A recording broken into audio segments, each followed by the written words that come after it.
Yo, what up? How's it going? And welcome back for another video. In today's video, I'll be giving you guys my comps list for PBE. Now, this is a for fun comps list. I'm doing the comps that I had the most fun playing. I think it's pointless to do a what is the strongest comps list because PBE.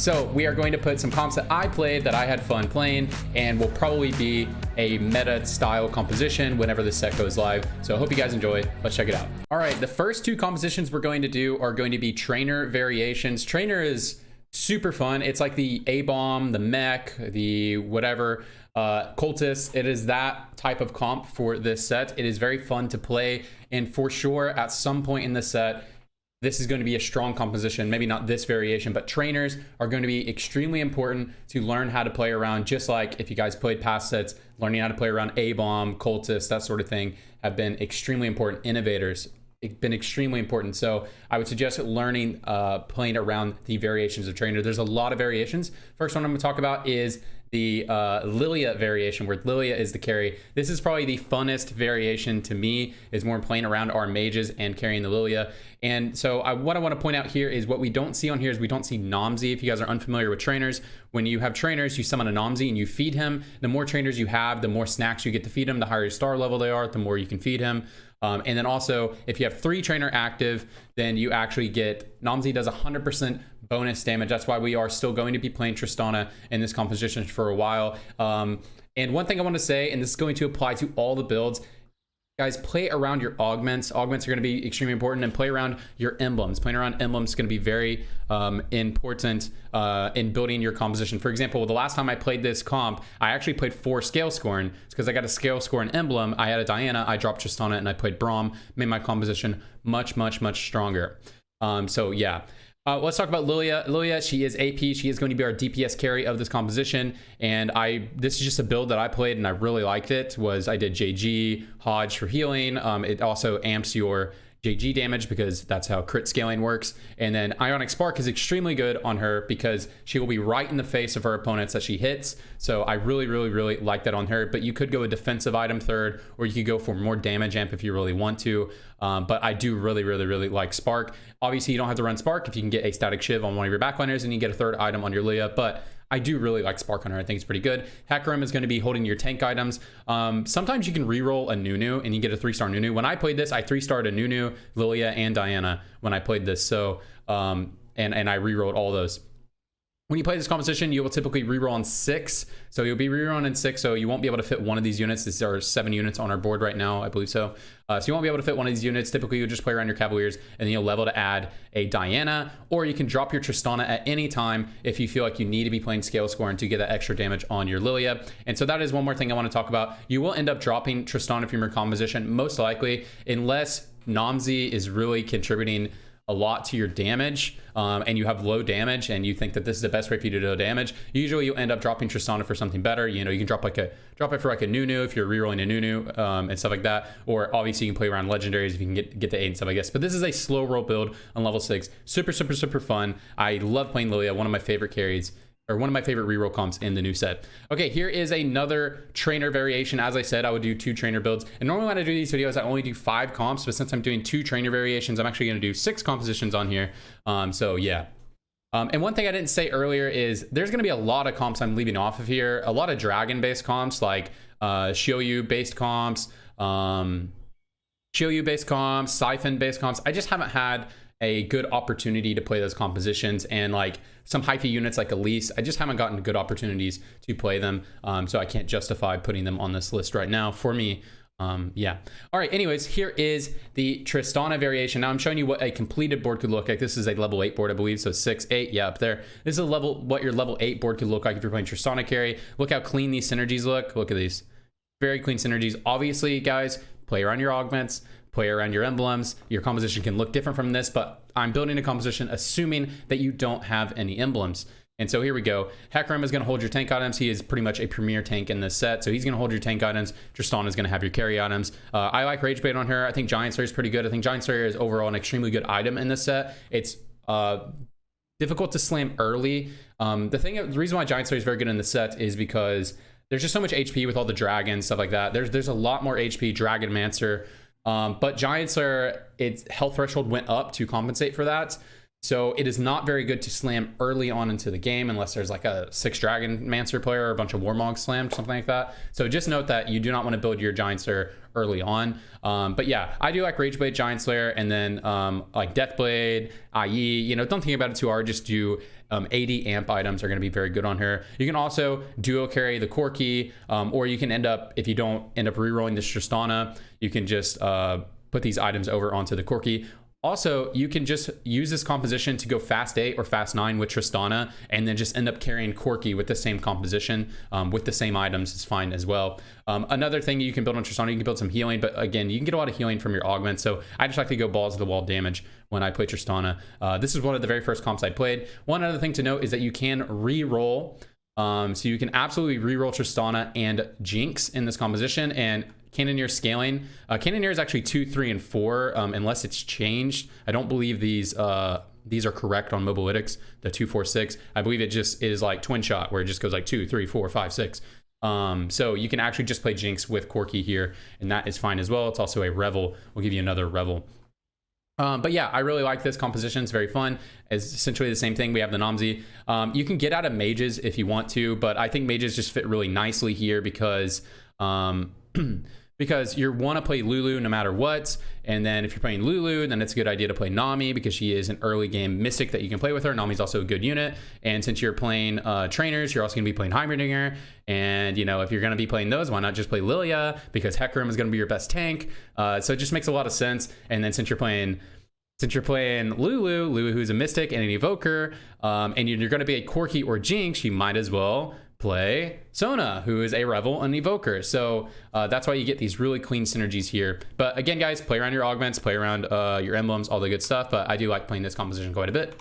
Okay, this is not what a completed composition looks like for Dragonmancer. We're going to be going over the Dragonmancer Lee Sin duo carry with either Swain or Volibear is going to be your secondary carry, or your primary DPS actually in this composition. You can play either of them, and they use very similar items, so it's very cool. I do like this build as well. This is 6 Dragonmancer. This actually is getting nerfed extremely hard on the PBE right now, so I'm not exactly sure how strong this is going to be, but this 6 Dragonmancer is something that you stabilize on for mid game when you're rolling on 7 for your Lee Sin, your Swain, and your Volibear. So this composition, the core units around here are going to be Lee Sin, Swain, Volibear. Lee Sin is going to hold your tank items, and BT is extremely good on him. So if you don't know, BT has a fat shield on it that scales with your maximum HP, and Dragonmancer increases your maximum HP quite a bit. Now they are nerfing Dragonmancer pretty heavy, so but BT is still going to be good. They're nerfing it pretty heavy because of it was strong, but also this interaction with BT was extremely good. And if you guys also don't know, BT now is Omnivamp on the new set. It is not attack damage healing, so it does work on Lee Sin's kick, which is magic damage, and makes him very, very, very tanky. Whenever you play this, you typically will use your Dragonmancer hero thing. If you don't know how that works, it's just you know, you got to play the game to know how it works. You'll turn Lee Sin into your hero for the early and mid game because he's going to be so strong with that. And as you get the late game, you can decide whether you want to put that onto your carry or keep it on your Lee Sin. It is very good on your Lee Sin because he gets all these bonus stats if you have a Bloodthirster, all the good stuff. Very strong. So as I said, you can either carry Swain or Volibear. Either one, it doesn't really matter. They use very similar items. When I play Volibear, his best item is QSS, so that is a little bit different from Swain. But you can build QSS on Swain. It is totally fine. But usually when I play Volibear, I like to do QSS. I like to do like QSS, Hodge, Giant Slayer, or you can build a Static Shiv. There's a lot of items that work on Volibear, but the most important item is to have QSS because he needs to just get his slaps off. You can also just stack AP on him. It's not too bad. If you stack AP on him with a QSS, you know, he might full wipe the board in 6 auto attacks, which is pretty cool. And then Swain, he uses very similar items. I really like this item setup on Swain specifically. Rageblade, Shiv, and Archangel Staff. Very, very, very nice. And yeah, and you can change this composition up quite a bit. Gnar can come out for Nico. They are exactly the same traits, Jade, Shapeshifter, but Gnar is just easier to hit in the early game, obviously. We can add a Rage Wing, so you can add like a Xayah, maybe you get extra AD items. You can add a Xayah, and you can duo carry like a Xayah and Swain for your Rage Wing. You can also just add a Hecarim to get some CC. But late game, guys, really consider getting out of 6 Dragonmancer. It is more of a mid-game trait, and especially it's getting nerfed. So late game, you can get a lot more flexible to composition, especially if you're playing Swain. You can pivot to like a Shyvana and play 6 or 9 Rage Wing, right? You can just do a different vertical. You can get out of Dragonmancer. So this is what the composition will look like when you are slow rolling, but the possibilities are very endless with this comp, because yeah, again, you could be carrying Swain, you could be carrying Volibear, you can just go in so many different directions. But the key thing about it is you're stacking tank items and BT on your Lee Sin, and you're just putting attack speed based items on either your Volibear or your Swain. It's going to be very, very, very strong, very fun to play. Okay, now this is just showing Astral reroll. Obviously, you'll not have all these items, so just bear with me for a second. Oh, and I forgot to show Skarner's items. He gets the same stuff, or he just gets that. So I've actually carried Skarner. It was pretty fun, and you can give him like Giant Slayer healing or something like that. But or no, Rage Blade is pretty good if you can heal him. But anyways, whatever. So what I'm showing here is all the like items that you could build on any of these carries, because Astral, when you reroll Astral, it feels like you can carry a lot of different units, and this is like the Yordle composition, by the way, of the set, if you guys don't know. And so you will roll heavy on 6 for this. This works a lot different than Yordles. So the way Yordles work is you get the little Yordle portal, and you can choose to roll heavy or roll not. The way Astral works is you don't get a portal, it's every 5th shop. So when you're refreshing your shop, you will get an Astral orb, and which will give you money, or you can get an item component when you have 9 Astral, or an ASOL, or not ASOL. Yeah, ASOL. Yeah, so when you're rolling every 5th shop, you will get a orb, and also that 5th shop will have a much higher chance to show Astral units. Usually it'll be like full of Astral units, or like 90% Astral units. So yeah, it is incentivized to roll pretty heavy. You do want to be strong in the mid game when you play this composition, because this composition is very weak early game, and it is not very strong late game unless you hit your full spike pretty early. So you do want to be strong mid game. So you want to roll heavy on 6 and roll heavy on 7 to hit your 3 stars. And essentially, you don't have to 3-star every single unit, but whenever you're rolling for this, you can just decide whichever carry you want to play. Whatever items you have, you can just decide who you want to carry. I played Vlad, and I played Vlad with these items. He popped off really hard. I played a Skarner game. Skarner cannot solo carry, but it'd be at QSS Shiv, Rage Blade or QSS Shiv, some healing, something like that. It's pretty fun on him. Varus, I love playing Varus. I like just playing full crit Varus. Feels a lot like set 5 Varus. He does not do the same abilities, but I like that. I've carried Nami. I found this build on Nami is pretty good. I haven't quite played Nidalee, but Nidalee is exactly a set 5 Nidalee, and I played so much set 5 Nidalee. These type of items are going to be very good on her. And then Alawi is just a Giga Tank.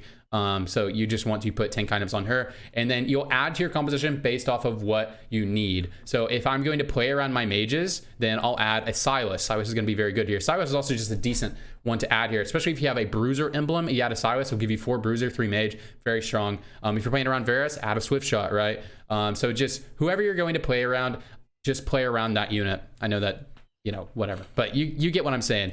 But I just wanted to show you the opportunity to carry each of these units, and all the good stuff. But yeah, Silas is going to be good here, and then you can add Ornn at 8 if you're going to be carrying your mages.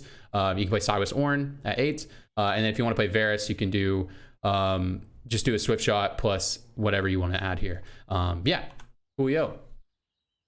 Alrighty.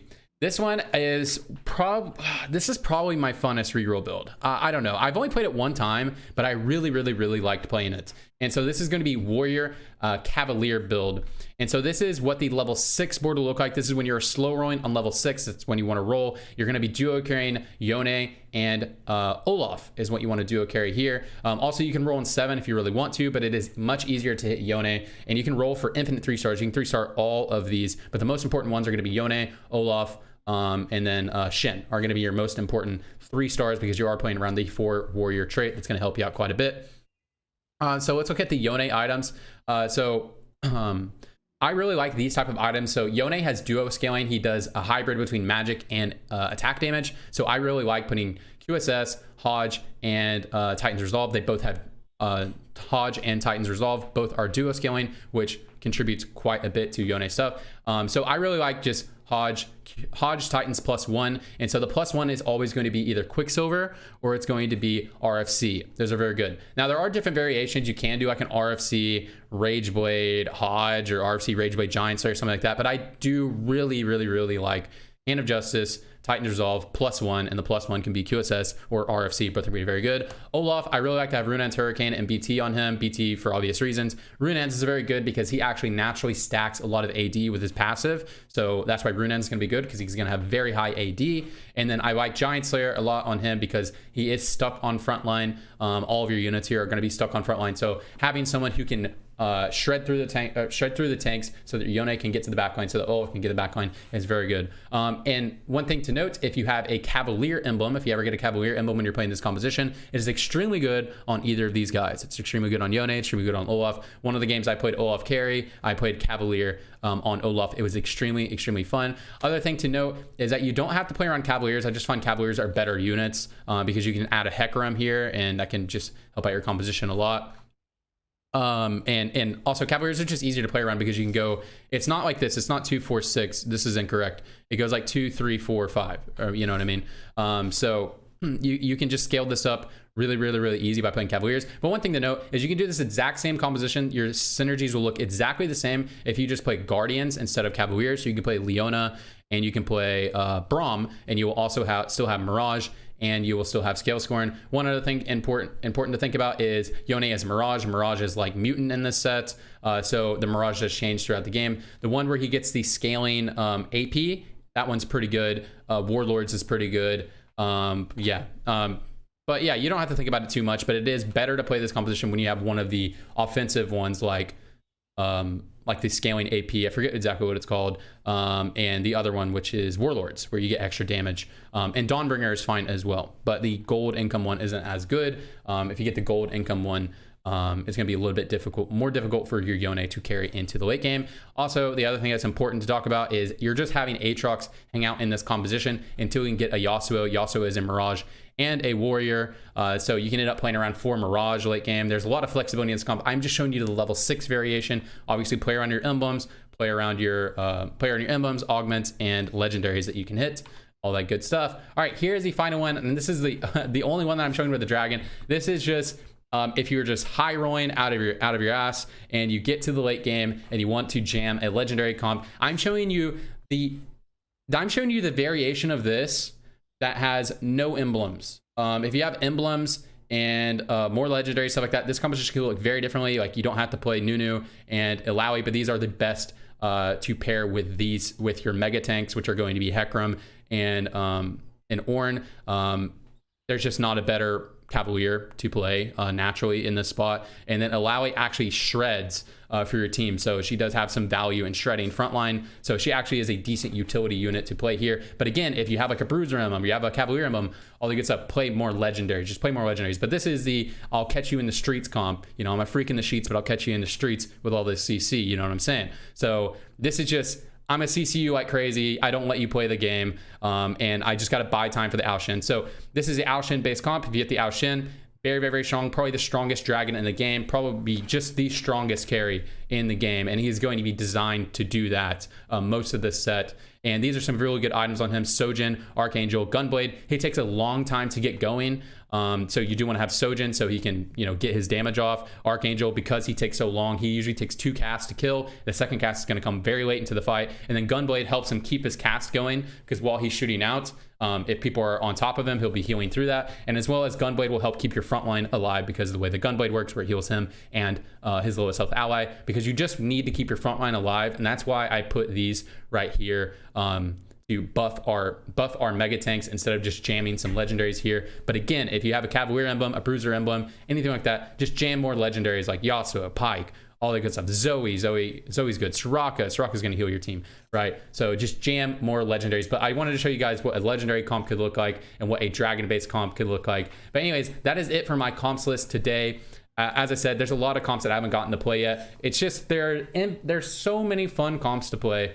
And these are just some of the ones that I found that were very fun. But again, some of the ones that were missing were like Shioyu comps, Siphon comps. I didn't show any Sin based comps, but I don't really like playing Sin, so I probably won't ever show you that anyways for fun comps list. Anyways, that's gonna be it, guys. I hope you guys enjoyed the video. I hope you guys learned a lot, and I hope you guys have fun playing these compositions in the PBE, and maybe this can give you a head start going into set 6 or set 7. God, we are in set 7, God bless.